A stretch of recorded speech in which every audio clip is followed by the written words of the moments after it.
Africa cannot win, and here's the painful truth behind it. The hard truth: Africa is losing the economic war. Before you lose hope, listen to this. Africa can rise. Africa can thrive, but only when it faces the truth head-on. Too often we comfort ourselves with sweet words of potential while ignoring the heavy chains that keep that potential buried. Today, we are not here to complain. We are here to confront the truth, the system, and ourselves. If we must win tomorrow, we must understand why we are losing today. So before you scroll away, listen closely. Here are 7 hard truths that gave me the guts to say that Africa cannot win the economic battle against the Western world. At least, not yet. Don't miss number 5. It's the most painful and revealing. If you care about Africa's future, don't just watch. Engage. Like, share, and drop your thoughts in the comments. Let's start the uncomfortable conversations that lead to real change. These points are not just opinions. They come from years of research into Africa's post-colonial economic systems, trade patterns, and political relationships with the West. From the Berlin Conference of 1884 to the modern-day IMF and World Bank policies, the data reveals a pattern. Africa is playing a game that was never designed for her to win. Now let's go deeper, point by point. Africa is not united. Here lies Africa's first and biggest weakness: division. A continent of 1.4 billion people, blessed with nearly every natural resource on Earth, yet divided by borders drawn by colonial powers who never meant for us to stand together.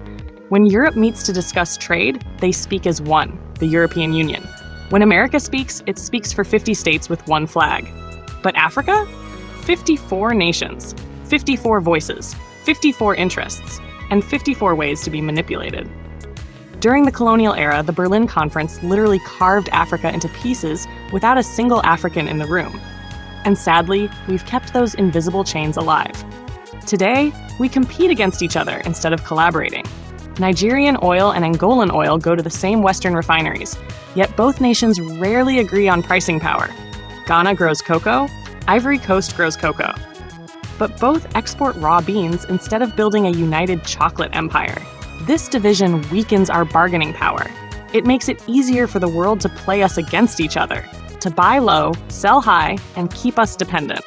Until Africa acts as one economy, with one trade policy, one goal, and one dream, unity will remain our greatest missing weapon. You can't win in a system that has been rigged against you.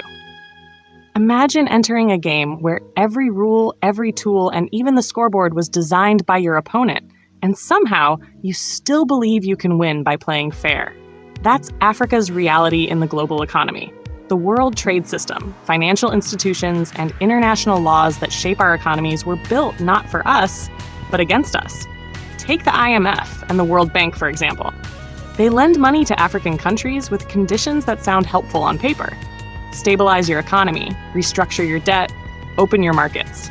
But behind those nice words lies a trap.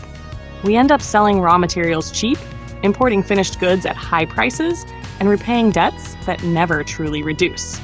The global financial system was built to keep Africa as a supplier, not a competitor. Even trade agreements often come with strings that benefit Europe or America more. When an African nation tries to protect its local industry, the West calls it protectionism. But when the West does it, they call it national interest. It's like running a race with your legs tied, while the referee, the track, and the finish line all belong to your opponent. Until Africa rewrites the rules, creates its own trade systems, banks, and technologies, it will always be chasing fairness in a game that was never fair. Europe is deliberate about its dominance over Africa, while Africa is not taught. Here's the cold truth. Europe never stopped fighting for control. It only changed its strategy. The guns of colonialism became the pens of economics. The ships that carried soldiers now carry policies, corporations, and media influence. Europe still studies Africa, plans for Africa, and profits from Africa, but Africa rarely plans for itself. Europe's dominance isn't by accident, it's by design. Every move, from trade deals to foreign aid, is carefully calculated to maintain control over Africa's resources and markets. France, for example, still holds economic influence over more than a dozen African countries through the CFA franc, a currency tied to the French treasury. And European companies quietly own large shares of African oil, gold, cocoa, and even farmland, all while we celebrate foreign investment. But Africa reacts. Instead of strategizing, we wait for investors instead of becoming investors. We export raw materials instead of building industries. We talk about unity, while Europe acts on its plans. The difference between intention and reaction is what keeps Europe ahead and Africa behind. Because while Europe is deliberate about staying powerful, Africa has not yet been deliberate about becoming powerful. 4. Africa still exports wealth and imports poverty. This is the paradox that keeps Africa poor in plain sight. Every year, ships leave African ports loaded with gold, oil, cocoa, timber, lithium, and countless other treasures. But when those ships return, they bring back debt, dependency, and poverty dressed in the name of development. Africa produces over 30% of the world's mineral resources, yet holds less than 3% of global wealth. How? Because we export the raw and import the refined. We sell crude oil, then buy expensive petrol. We grow cocoa, but buy chocolate made in Switzerland. We mine diamonds, but the biggest diamond companies are headquartered in Europe. It's like owning the farm, but buying your own food from the farmer's market. The more we export unprocessed goods, the more value we lose, and the more jobs we lose too. This system wasn't built by accident. It was designed to keep Africa as the resource pit of the world. Valuable, but dependent. Until we start refining what we produce, owning our supply chains, and controlling our exports, Africa will continue to grow poorer while feeding the riches of others. Africa's best minds work for the West. This is perhaps the most heartbreaking truth. Africa's brightest, the doctors, engineers, scientists, and innovators, are building dreams, but not on African soil. Every year, millions of skilled Africans leave in search of better opportunities, a movement the world politely calls the brain drain. But in reality, it's a brain robbery. Hospitals in the UK, tech firms in the US, and research labs in Germany are powered by African talent. Meanwhile, back home, the same hospitals struggle, the same systems fail, and the same dreams die unborn. The tragedy isn't that they leave, it's why they leave.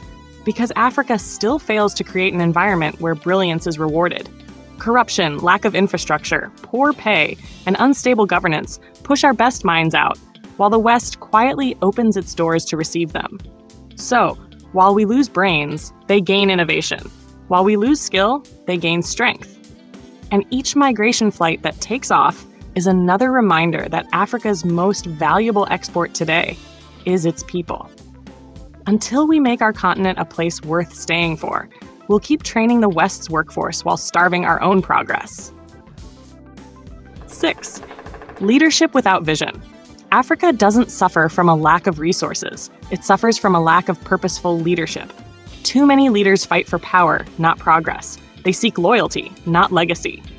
And in that chaos, nations rich in gold, oil, and intellect remain poor in development, accountability, and direction. From the 1960s independence era till now, Africa has produced leaders who freed us from colonial rule, but too few who freed us from mental slavery and economic dependency.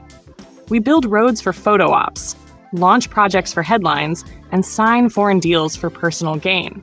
Meanwhile, the West plays the long game, planning 50 years ahead, while many African governments plan only till the next election.